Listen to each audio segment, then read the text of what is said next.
अगर कोई particle charge particle है तो उनके बीच में इलेक्ट्रोस्टैटिक फोर्स लगते हैं। ग्रेविटेशन फोर्स किसके बीच में लगता है? मास पार्टिकल के बीच में, बिटवीन टू मास पार्टिकल। अगर कोई दो मास पार्टिकल हैं तो उनके बीच में ग्रेविटेशनल फोर्स लगेगा। और अगर कोई चार्ज पार्टिकल है तो उनके बीच में इलेक्ट्रोस्टैटिक फोर्स लगता है। सबसे पहले पहला पॉइंट क्या हुआ? Gravitational force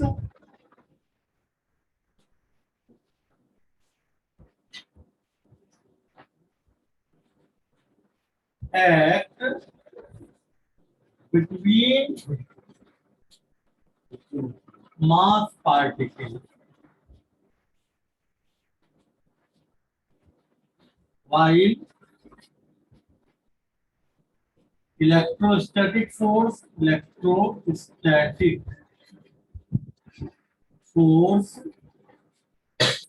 act between charge particles।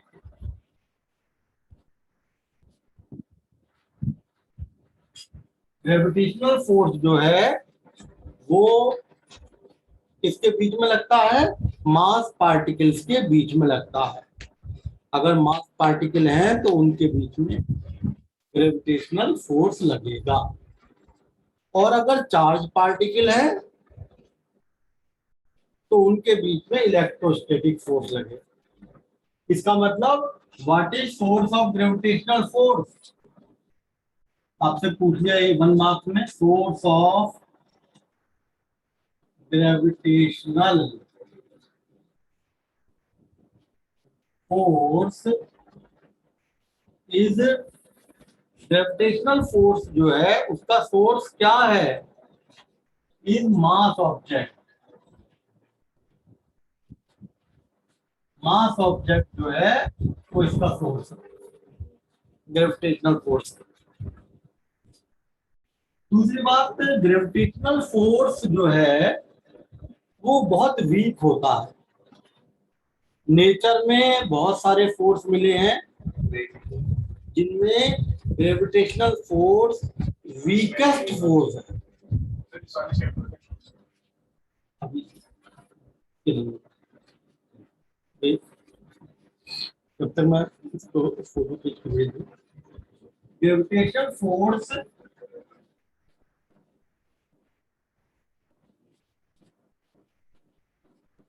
force is the weakest force in nature। सबसे वीक फोर्स जो होता है, मतलब जितने भी नेचर में फोर्स मिले हैं, जैसे इलेक्ट्रोस्टैटिक फोर्स, फ्रिक्शन फोर्स और न्यूक्लियर फोर्स, इलेक्ट्रोमैग्नेटिक फोर्स, बहुत सारे फोर्स हैं। सबसे वीक फोर्स ग्रेविटेशनल फोर्स है।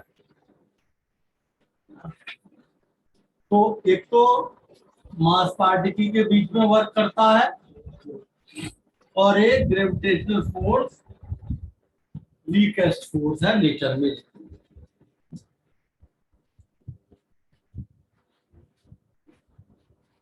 अब ग्रेविटेशनल फोर्स है कहां से, किस वजह से आया, ये हमने पढ़ लिया। मास पार्टिकल की वजह से, मास ऑब्जेक्ट की वजह से, ठीक है ना। यूनिवर्स मास पे डिपेंड कर रहा है। अब इसमें आता है कि न्यूटन्स लॉ ऑफ ग्रेविटेशन क्या है। Newton's law of gravitation, Newton's ने ग्रेविटेशन का लॉ दिया कि अगर दो मास पार्टिकल m1 और m2, ये दो मास पार्टिकल है, and they are separated by small distance r. Mass particle के बीच में r डिस्टेंस का सेपरेशन है। तो जो फोर्स है वो किन बातों पर डिपेंड करेगा? पहला तो force is directly proportional to product of masses. Masses की प्रोडक्ट के डायरेक्टली प्रोपोर्शनल होगा। दूसरी बात, फोर्स इनवर्सली प्रोपोर्शनल होगा दोनों मास के बीच की जो डिस्टेंस है, दोनों मास के बीच की जो डिस्टेंस है उसके स्क्वायर के इनवर्सली प्रोपोर्शनल होगा। Force is directly proportional to product of masses and inversely proportional to R square. यानी कि आप क्या लिखेंगे कि according to this law the force of attraction, gravitational force हमेशा अट्रैक्टिव होता है। इलेक्ट्रोस्टैटिक फोर्स रिपल्सिव भी हो सकता है। सेम चार्ज है अगर तो रिपल्शन हो जाएगा, लेकिन इलेक्ट्रोस्टैटिक फोर्स में ऐसा नहीं है। That is always attractive force. According to this law the force of attraction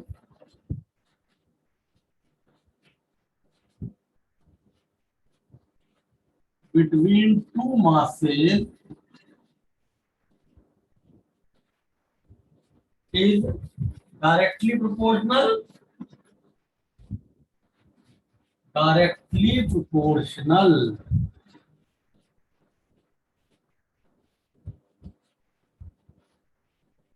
to the product of masses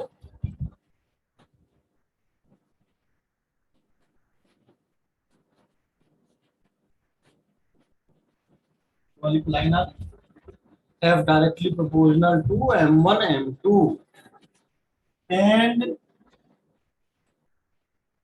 inversely proportional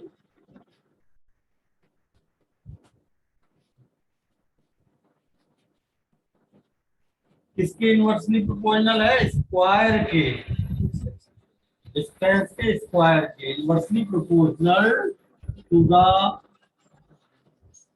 square of the distance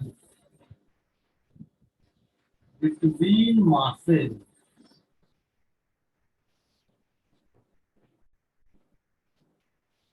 ये आपका gravitation, Newton's law of gravitation है कि जो आपका फोर्स लग रहा है, चाहे वो फोर्स ऑफ अट्रैक्शन जो लग रहा है वो मास की प्रोडक्ट के डायरेक्टली प्रोपोर्शनल होगा और डिस्टेंस के स्क्वायर के इनवर्सली प्रोपोर्शनल होगा। दोनों को हमने कंबाइन कर लिया, तो हमने F directly proportional to M1 M2 and F inversely proportional to R square. अब हमने दोनों को कंबाइन कर लिया। जब हमने दोनों को कंबाइन कर लिया तो क्या आ गया? F directly proportional M1 M2 तो ऊपर आ गया और R स्क्वायर नीचे आ गया। और ये डायरेक्टली प्रोपोर्शनल का साइन अगर हटा तो एक कांस्टेंट आ गया capital G, gravitational constant. This is capital G। ये जो M1 M2 upon R square हमने एक साथ लिख दिया। डायरेक्टली प्रोपोर्शनल का साइन हटेगा तो एक कांस्टेंट आता है हमेशा, ग्रेविटेशनल कांस्टेंट। ये आपका न्यूटन्स लॉ ऑफ ग्रेविटेशन हो गया। F is equal to G_M1 M2 upon R square, where G is gravitational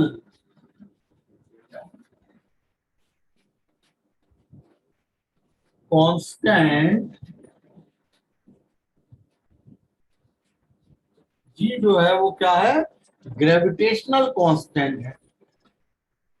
ji is gravitational constant और इसकी वैल्यू 6.67 इंटू 10⁻⁻11 और न्यूटन मीटर स्क्वायर पर किलोग्राम स्क्वायर ये होती है। आप देख लो कैसे आई ये वैल्यू। आप यहां से देखो जी की वैल्यू क्या बनेगी, एफ इंटू आर स्क्वायर, यहाँ फॉर्म में से जी कितना हुआ, F into R square upon m1/2। तो अब इसकी यूनिट बना लो, फोर्स की हो गई न्यूटन, आर डिस्टेंस का स्क्वायर और ये मास किलोग्राम इंटू किलोग्राम, किलोग्राम का स्क्वायर।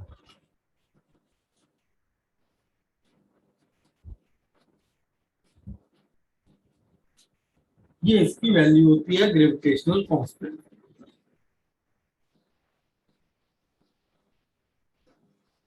तो gravitational law, Newton's law of gravitation क्या है कि जो दोनों मास पार्टिकल के बीच में जो फोर्स लग रहा है,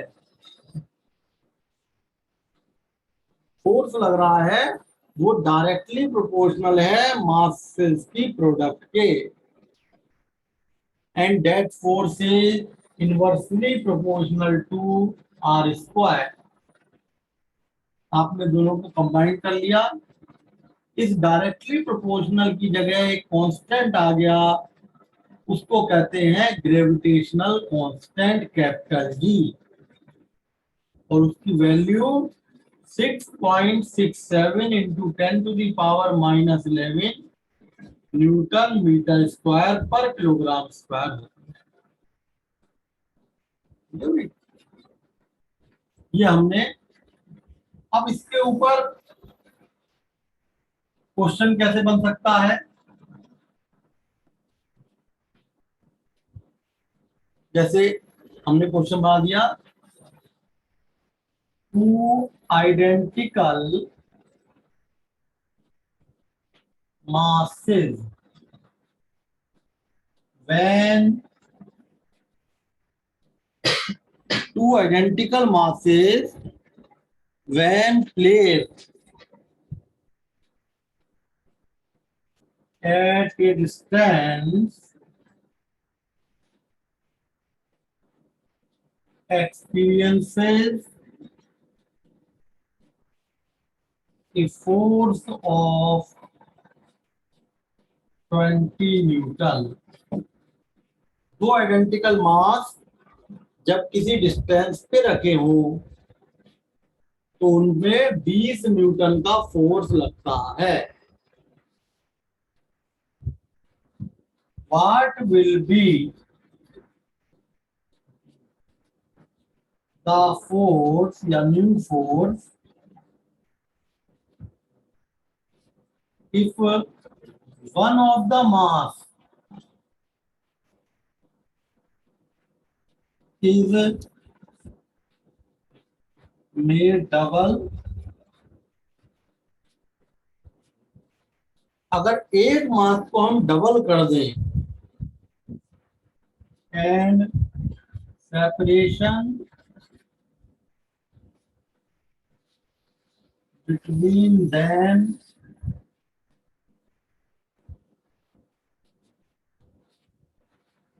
इज हाफ, और दोनों मास के बीच का सेपरेशन आधा कर दो। यानी कहने का मतलब ये है कि मान लिया एक मास तो ये रखा हुआ है m, एक मास ये रखा हुआ है m, दोनों के बीच की डिस्टेंस r है, ठीक है ना। एक मास m रखा हुआ है ये, एक m रखा हुआ है ये, दोनों के बीच की जो डिस्टेंस है वो कितनी है, आर है। तो अब फोर्स कितना आएगा, G M into M, M1 M2 upon are square होता है। तो M1 की जगह भी m हो गया और M2 की जगह भी m हो गया अपॉन आर स्क्वायर। कितना दे रखा है ये, m square upon are square, और ये फोर्स दे रखा है 20 न्यूटन का, है ना। G m1 m2 upon are square. तो m1 जो है, क्योंकि उसने कहा है कि दोनों आइडेंटिकल मास हैं, यानी m1 भी m है और m2 भी m है, तो m1 की जगह भी m, m2 की जगह भी m, डिस्टेंस की जगह आर स्क्वायर 20 मीटर आ गया। अब क्या कहा है उसने कि अगर हम एक मास को आधा कर दें, एक मास को अगर हम आधा कर दें और डिस्टेंस को हम डबल, सॉरी, एक मास को डबल कर दें, तो इसका मतलब क्या हुआ, एक मास को डबल करने का मतलब एक मास तो हो गया 2m और दूसरा वही रहा m, और डिस्टेंस आधी हो गई r/2।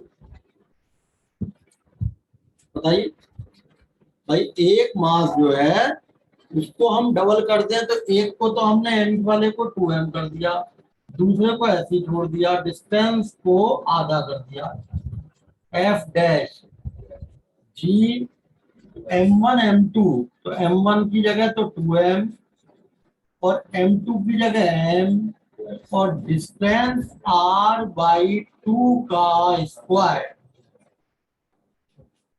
तो भाई G m1 m2 upon are square होता है ना, तो m1 तो हो गया 2m, m2 हो गया m, डिस्टेंस हो गई r/2। तो ये आप देखो, ये बच गया 8 Gm² अपॉन आर स्क्वायर, ये बच गया 8 टाइम आएगा, क्योंकि 2 का स्क्वायर 4 तो ये है और 2 ऊपर है, ये 4 ऊपर चला जाएगा, 4 2 जा 8, और Gm² अपॉन आर स्क्वायर इसकी वैल्यू क्या थी, इसकी वैल्यू थी 20, यानी 160 न्यूटन। ये आंसर है। अब नया फोर्स हमारा 160 न्यूटन का होगा।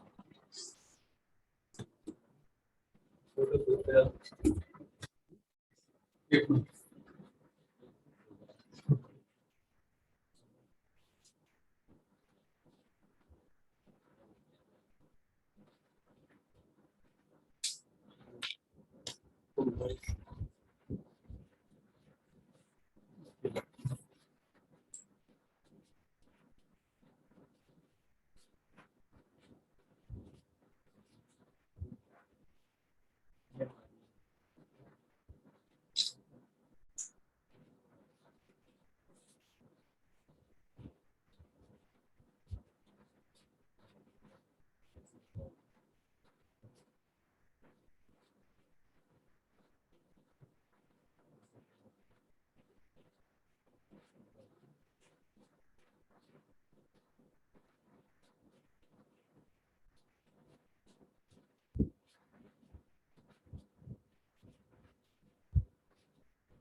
तो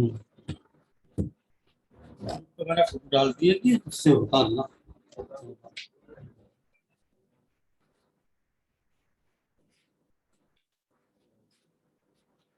अब देखिए इसके बाद आता है,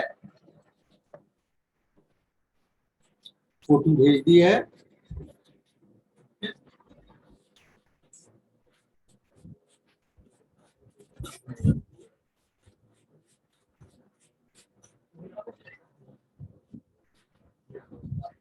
अब देखिए कैपिटल जी ग्रेविटेशनल, ये तो हमने एक क्वेश्चन बता दिया इस टाइप का आएगा, कैपिटल जी और स्मॉल जी में रिलेशन,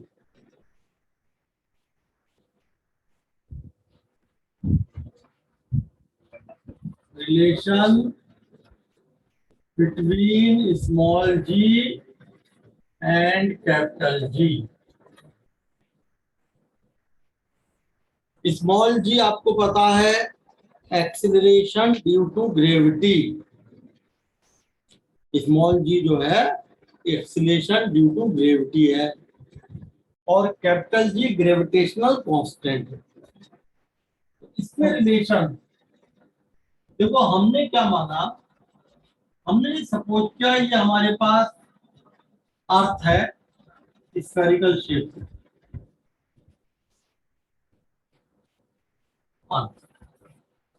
और क्योंकि अर्थ स्फेरिकल है तो उसका सारा का सारा मास सेंटर पर, सारा मास उसका एम मास सेंटर पे आ गया।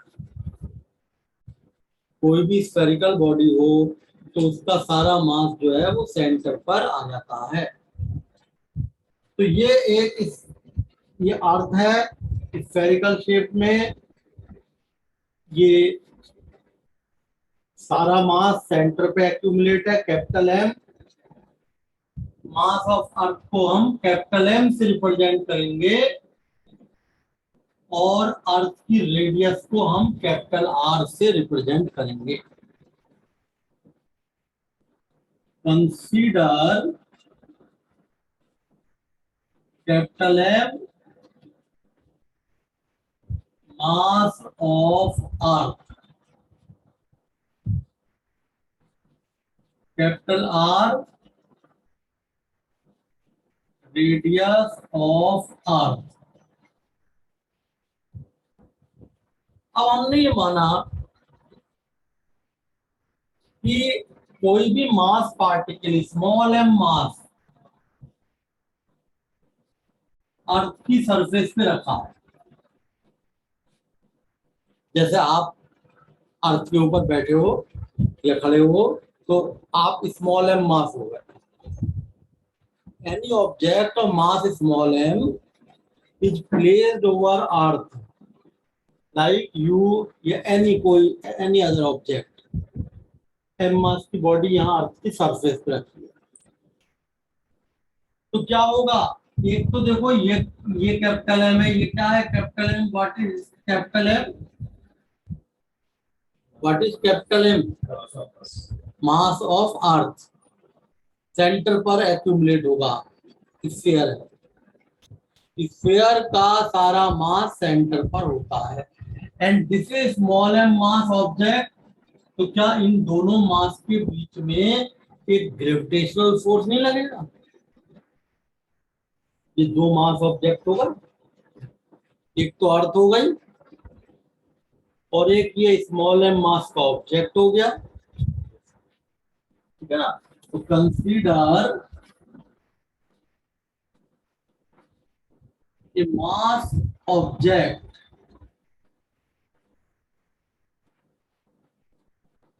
of mass,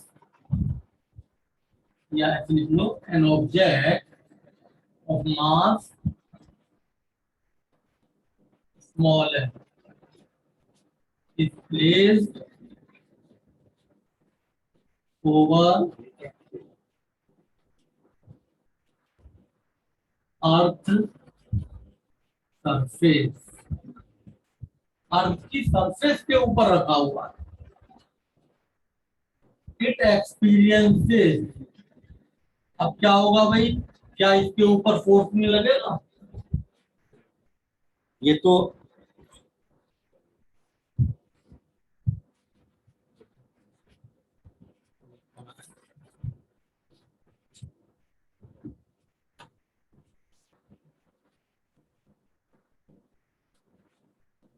अब एम मास, तो ये हमने मान लिया एक अर्थ है और अर्थ का जो मास है that is capital M. Capital M mass है अर्थ का, जो कि सेंटर पर कंसंट्रेट है। कैपिटल आर क्या हो गई? अर्थ की रेडियस हो गई, रेडियस ऑफ अर्थ। क्योंकि किसी भी स्फेरिकल बॉडी का मास उसके सेंटर पे आता है। और एक स्मॉल एम मास का हमने ऑब्जेक्ट इसके ऊपर रख दिया। जैसे आप अर्थ के ऊपर खड़े हो तो आप क्या हो गए, आप हो गए यहाँ पर मास ऑब्जेक्ट स्मॉल है अर्थ पे। अब क्या इसके ऊपर ये अर्थ अट्रैक्शन फोर्स, ये दो मास हो गए, एक कैपिटल एम एक स्मॉल एम, दोनों के बीच में फोर्स ऑफ अट्रैक्शन लगेगा। Consider an object of mass m is placed over Earth's surface. It experiences a force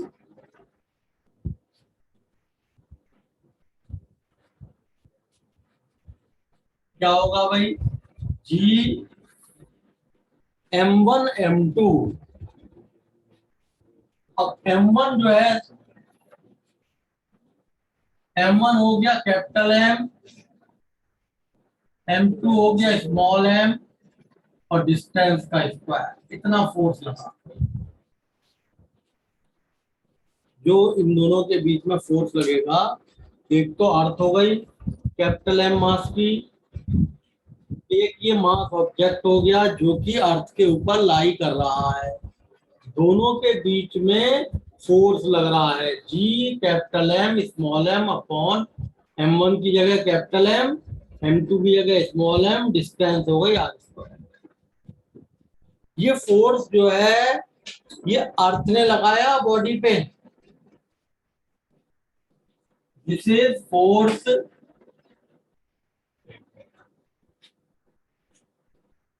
exerted by अर्थ। ये कौन सा फोर्स है जो अर्थ लगा रही है?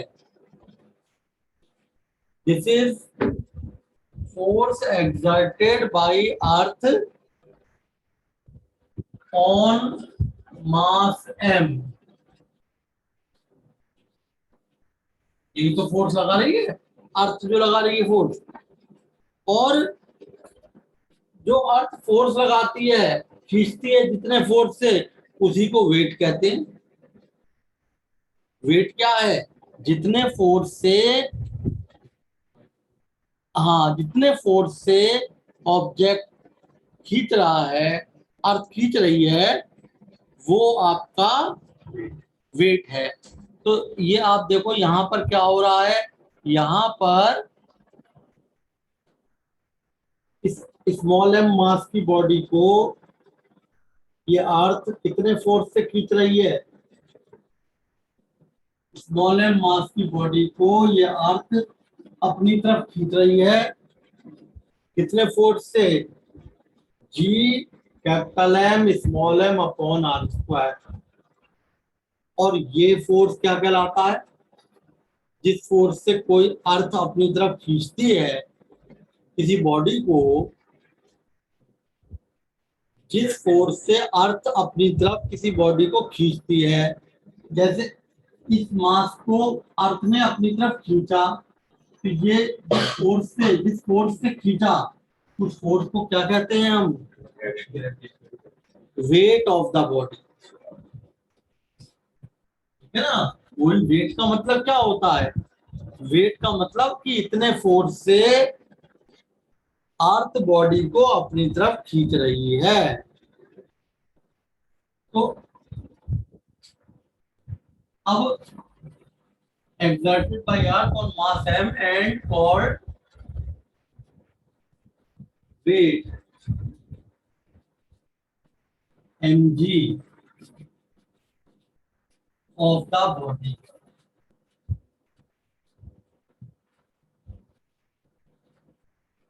ये बॉडी का वेट जो है ना फिजिकल टू mg होगा।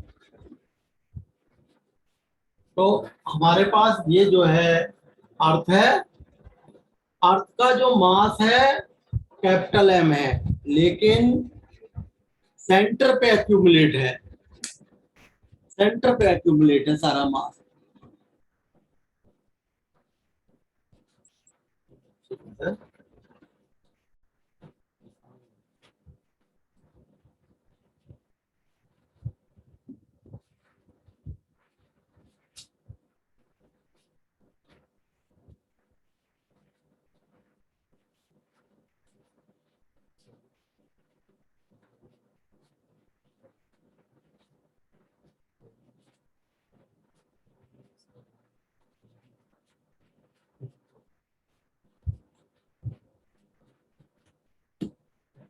देखिए, हाँ, तो जितने फोर्स से खींच रही है, जी ग्रेविटेशनल फोर्स कितना हुआ, G m1 m2/r²।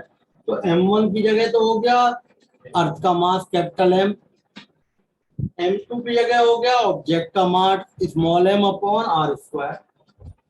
अर्थ इतने फोर्स से खींच रही है, और अर्थ जितने फोर्स से खींचती है उसी को तो हम वेट कहते हैं। वेट क्या है बॉडी का?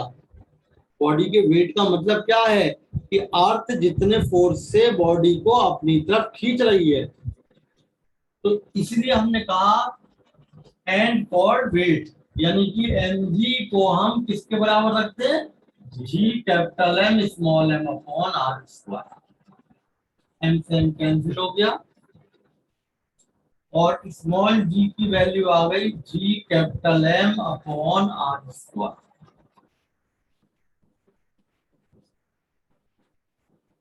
ये वैल्यू आ गई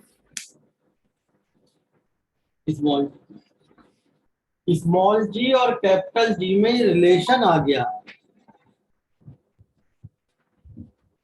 स्मॉल जी और कैपिटल जी में रिलेशन है।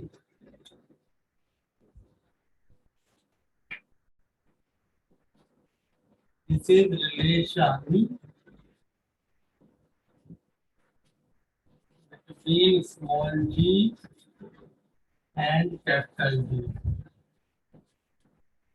Capital G m/r²। अब अगर हम यही रिलेशन डेंसिटी की टर्म में करें, in term of density, relation किसके बीच में, between small ji and capital G in term of density, density की टर्म में।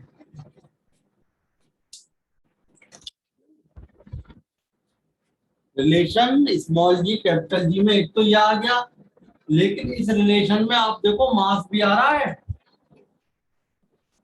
अब मास के आने से क्या होगा, मान लिया मैंने कहा कि किसी बॉडी की रेडियस बढ़ाई मैंने, तो रेडियस बढ़ाने पे उसका मास भी तो बढ़ेगा।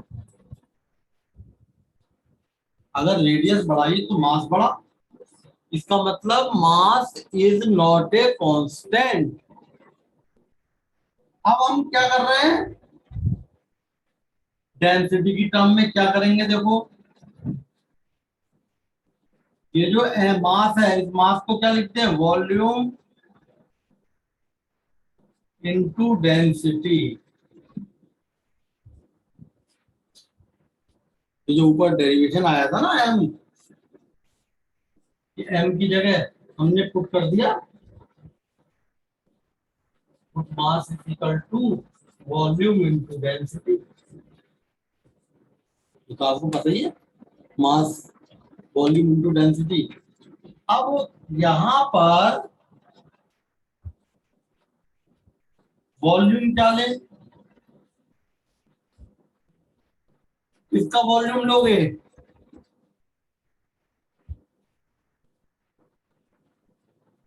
वॉल्यूम भाई, आपने ये जो कैपिटल एम मास है, इस मास को हमने वॉल्यूम इनटू डेंसिटी तो लिख सकते हैं ना। तो ये वॉल्यूम किस चीज का आया, अर्थ का वॉल्यूम आया। और अर्थ कैसा है, स्फेरिकल है, स्फेरिकल है अर्थ। इसका मतलब क्या हुआ कि इसका वॉल्यूम अर्थ का आ जाएगा 4/3 कैपिटल आर क्यूब। अर्थ जो है वो स्फेरिकल है शेप में, इसलिए अर्थ का जो वॉल्यूम आएगा 4/3 πr³ इंटू डेंसिटी, क्योंकि डेंसिटी कभी चेंज नहीं होती, इसलिए हमने देखो r² से r³ कैंसिल। तो स्मॉल जी की वैल्यू आ गई 4/3 πg r रो।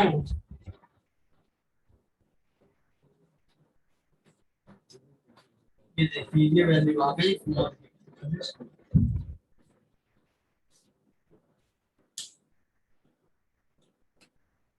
ये आपके डेंसिटी की टर्म में रिलेशन आ गया स्मॉल जी कैपिटल जी का। जैसे हमने कहा कि अगर अर्थ जो है उसकी रेडियस सिंक हो करके आधी रह जाए, तो देखो होता क्या है, जैसे रेडियस आधी रह गई तो अब हमारे पास दो फॉर्मूले आ रहे हैं। एक तो ये आ रहा है, इसके हिसाब से चलोगे तो रेडियस को आधा कर दोगे, आधे का स्क्वायर 4 4 गुना बढ़ जाए।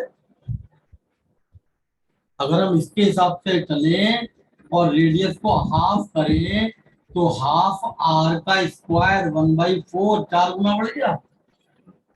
और इसके हिसाब से चलें तो डेंसिटी को क्या किया है, क्वेश्चन में डेंसिटी को क्या करवाया आपने? हाँ नहीं, हमने डेंसिटी को चेंज नहीं किया है, बस रेडियस को करा है डबल।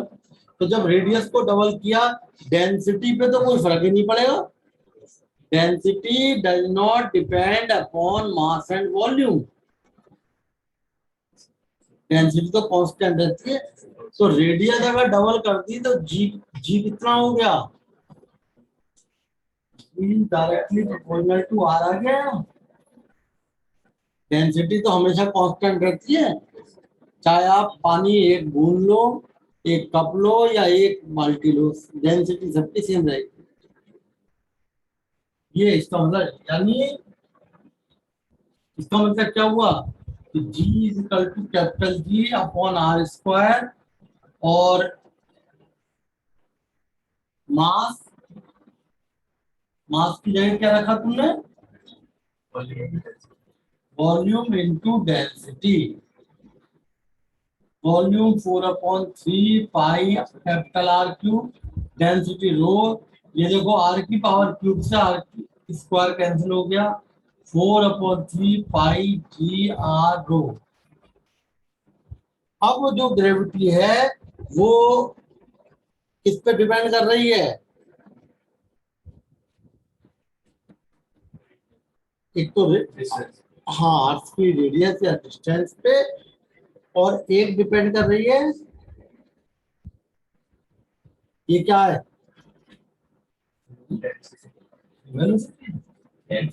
हाँ डेंसिटी, डेंसिटी भी डिपेंड कर रही है। ठीक है ना। अब हम ये देखेंगे कि अगर हमने रेडियस को, मान लेते हैं अर्थ की रेडियस को 10% कम कर दिया, अगर हमने अर्थ की रेडियस को 10% कम कर दिया तो एक्सीलरेशन ड्यू टू ग्रेविटी कितने परसेंट चेंज होगी, ये तो देखोगे आप। देखिए ये फॉर्मूला ज्यादा वैलिड है क्योंकि इस फॉर्मूले में मास नहीं आ रहा, मास चेंज नहीं हो रहा। इसमें क्या हो रहा है, मास, आपने देखो रेडियस बढ़ाई, आपने मास जो है ना, अब ये क्या क्या करेंगे यहाँ देखो जरा, जैसे मैं एग्जाम्पल लिख दे रहा हूँ, एक क्वेश्चन लिख देता हूँ, जगह नहीं बची है तो इस पर, यानी रेडियस अगर दुगनी कर देंगे तो जी डबल हो जाए, जबकि ये फॉर्मूला कह रहा है कि अगर हम रेडियस को दुगना करें, अगर हम रेडियस को दुगना करें तो जी कितना हो जाएगा, 1/4। क्यों, क्योंकि हमने मास को कांस्टेंट माना है, मास को कांस्टेंट माना है। This relation between G and G if M is constant, ये तभी फॉर्मूला चलेगा। ठीक है भाई।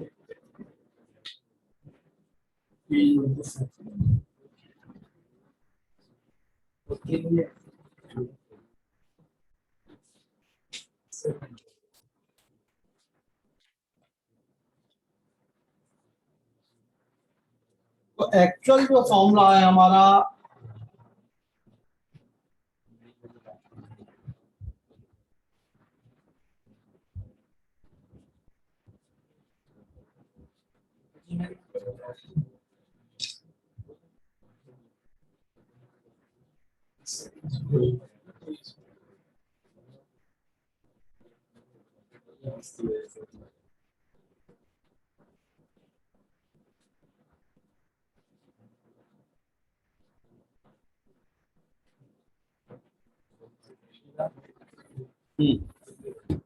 ठीक है,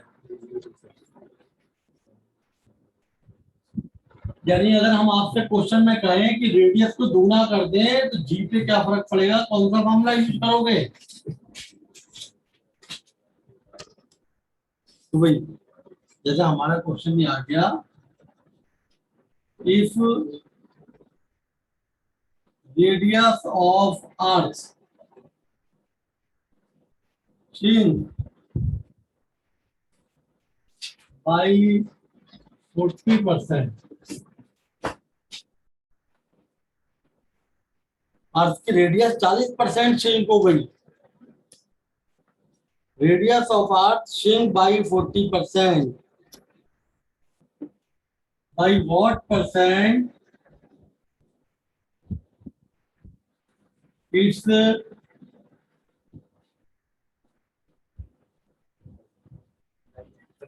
wait, sorry by what percent weight, सुनो आप, weight of the body on it increases. देखिए अगर रेडियस जो है अर्थ की वो 40% श्रिंक कर जाए, यानी कि क्या दे रखा है ये, 40% श्रिंक कर जाए,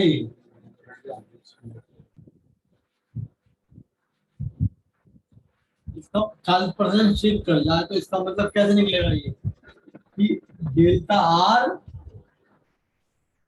या ये कह लो नहीं, रेडियस अगर 40% श्रिंक कर जाए यानी इसका मतलब क्या हुआ, तो 40% शिफ्ट कर जाए, डेल्टा आर कम अपॉन आर इंटू 100 इज रखा है माइनस के 40,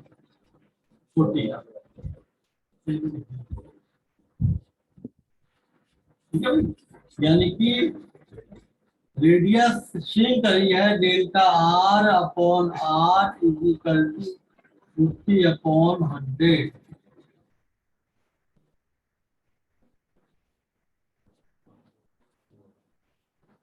रेडियस कितने परसेंट श्रिंक कर गई, यानी change in radius upon original radius, change in radius upon original radius, delta R upon R into 100।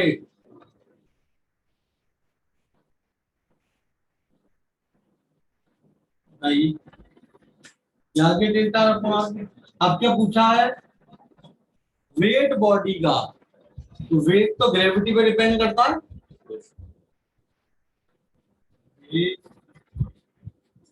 Depends on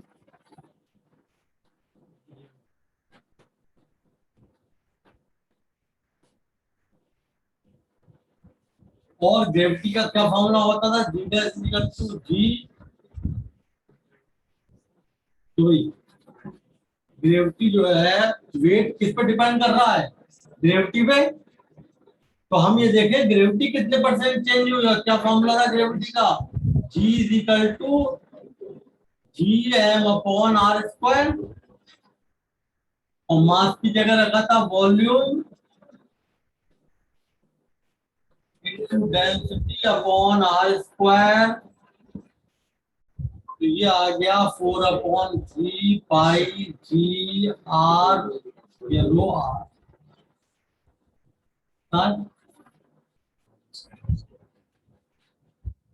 फिर समझिए रेडियस जो है अर्थ की वो श्रिंक हो रही है 40% की रेट से, 40% की रेट से श्रिंक होती जा रही है, यानी कि उसकी जो रेडियस है वो भी कम होती हुई, जब कोई चीज अगर ऐसे कोई चीज दूर है और वो श्रिंक श्रिंक हो रही है, पास में आ रही है, तो क्या उसके बीच की रेडियस कम हो जाएगी, हो जाएगी, तो यानी कि delta R upon R into 100 40% है, और इसको हमने मल्टीप्लाई कर दिया। जी और कैपिटल जी स्मॉल जी में क्या रिलेशन है, g M upon are square, mass की जगह 4/3 pi r cube into density, cancel होगा, 4/3 जी रो और पाई। या अब देखो यहाँ से अगर मैं इसको delta G upon G into 100 ये लेता हूँ एरर फॉर्म में, लिखते थे एरर फॉर्म में, तो क्या होता था, ये सारे कांस्टेंट तो खत्म हो जाते थे और इसकी पावर 1 है 1 delta rho upon rho into R का डेल्टा आर अपॉन आर। अब ये आ गया परसेंटेज, ये तुम अभी इसको ऐसे लिख लो डेल्टा जी अपॉन जी।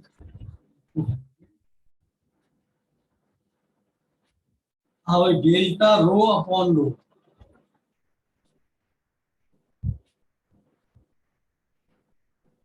अब इसमें क्या चीज चेंज हो रही है जरा मुझे बताना, रेडियस चेंज हो रही है, डेंसिटी चेंज नहीं हो रही। इसका मतलब डेंसिटी भी कांस्टेंट है, ओनली रेडियस चेंजेस। जब तक क्वेश्चन में डेंसिटी कहे नहीं तब तक डेंसिटी चेंज नहीं होती। तो कांस्टेंट क्या क्या हो गए, कांस्टेंट क्या क्या हो गए भाई, 4/3 हो गया, पाई हो गया, जी हो गया और बस और रो हो गया। यानी delta G upon G into 100 क्या आ जाएगा, डेल्टा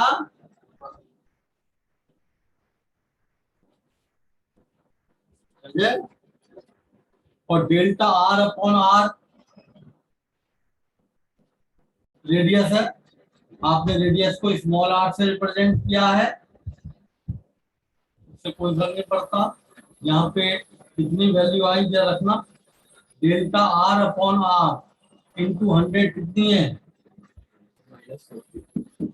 यानी कि ग्रेविटी भी जो वेट है बॉडी का वो 40% कम नजर आएगा, बॉडी का वेट 40% कम अपियर होगा। ठीक है भाई,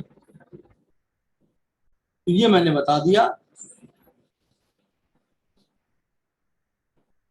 रिकॉर्डिंग बना